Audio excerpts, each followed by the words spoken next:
All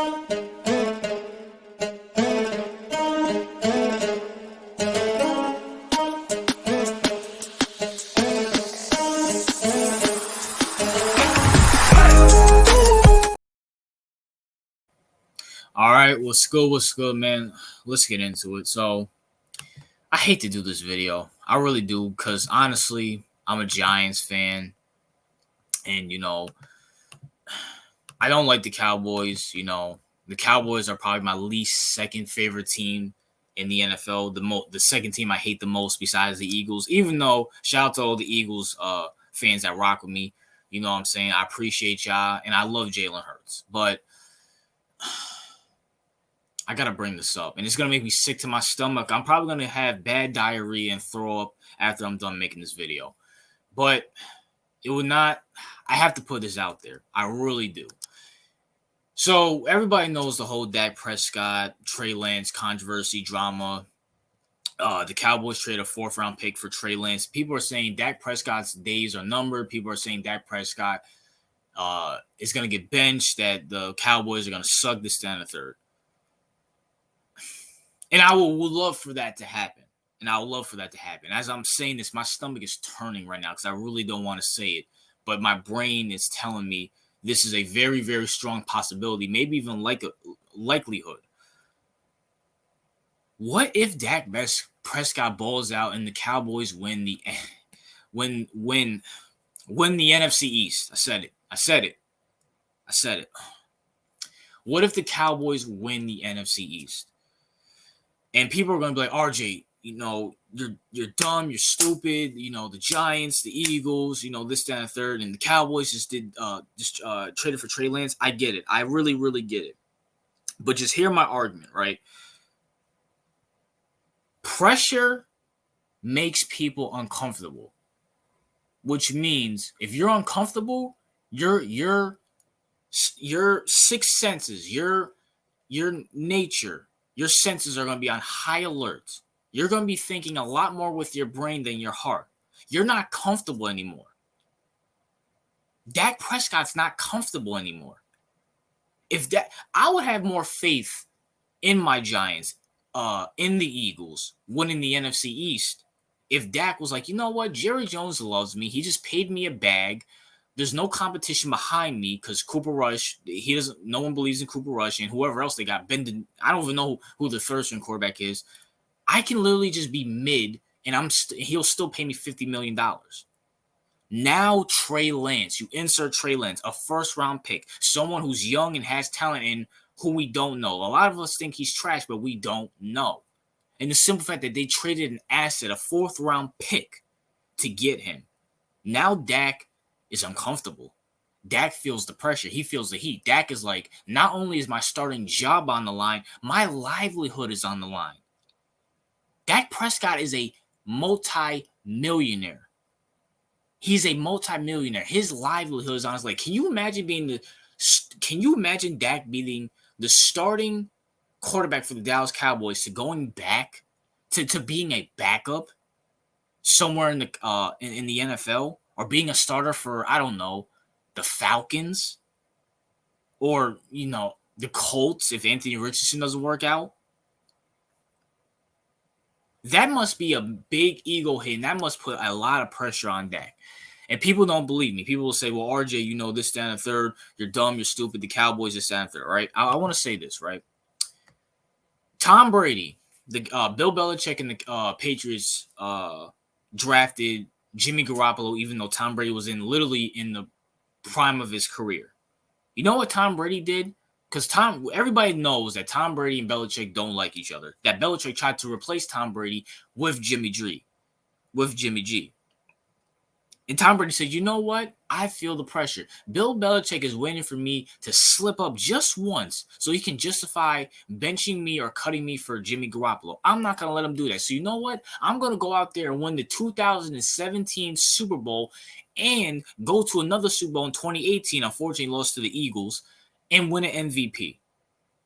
To the point where the pressure was on him for Jimmy Garoppolo. Bill Belichick was begging and pleading Robert Kraft to cut Tom Brady because he's old. Jimmy Garoppolo's young. He's been in the system. I think he's good. And Tom Brady said, no, I feel the pressure. I'm going to win an MVP. I'm going to go out there and win a Super Bowl and go to another Super Bowl. Aaron Rodgers, they drafted Jordan Love. They drafted Jordan Love. And you know what Aaron Rodgers did? So you know what? I feel the pressure. I'm getting up in my late 30s. I haven't really done anything, which he still didn't do anything. But you know what?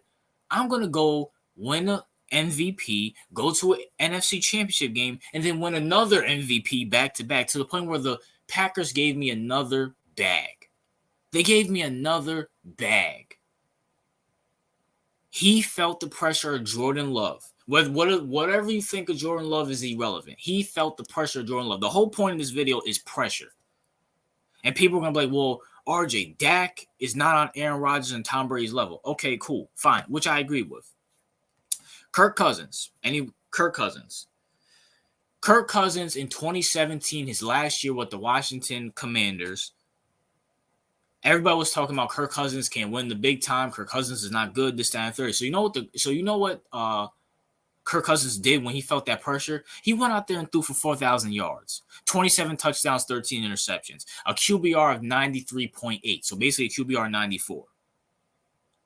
To the point where Kirk says, you know what? The Commanders don't believe in me, even though I won the NFC back in 2015. I had a down year in 2016. Was it 2016 that it was 2016. They had a down year. So he said, you know what? I'm going to go out there and ball, throw for over 4,000 yards, throw for 27 touchdowns and only 13 picks, and have a QBR 94. I looked up the stats before I did this video. That's what pressure does to quarterbacks. Quarterbacks who are maybe not trash. I mean, even some trash quarterbacks like Blake Bortles and Baker Mayfield, even when they felt a little pressure, they went to the playoffs and won playoff games. I mean, pressure can be, especially in the NFL when you're a quarterback, pressure is all you need to put that fire among you and play at your best. Dak Prescott is very, very, very uncomfortable. And I also said this, right? As it goes for the NFC, listen, look, Washington, no one cares about you. Sam Howell, I don't care about his preseason number. He's garbage. Jacoby Brissett will be starting, and maybe something will happen there, but you're still going to miss the playoffs. As it goes for my Giants, listen, look, I still don't believe in the Giants' offense. And honestly, I thought about this.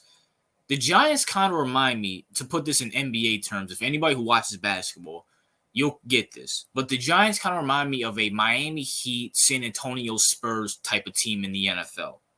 A respected franchise that usually wins it when no one expects them to and falls flat on their face when they have expectations. Remember when the Miami Heat in 2006, they won the NBA championship, and then the next following year they fell flat on their face in the first round? Shaq got injured.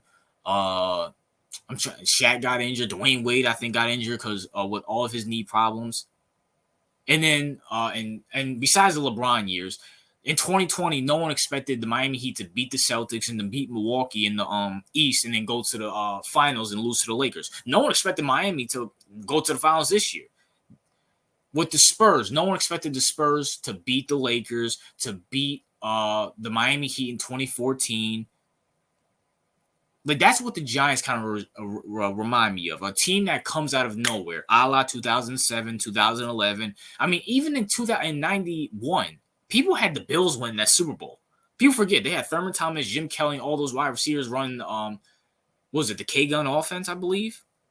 And people had the Bills win that Super Bowl. Or even in 86 when we won the Super Bowl, people had the Chicago Bears repeating because they had one of the greatest defenses ever. The Giants are one of those teams that when they don't have expectations, they usually sneak in. When they do have expectations, they usually fall flat on their face. Am I predicting this for this season? No. But just watch out for that. As it goes for the Eagles, listen, look.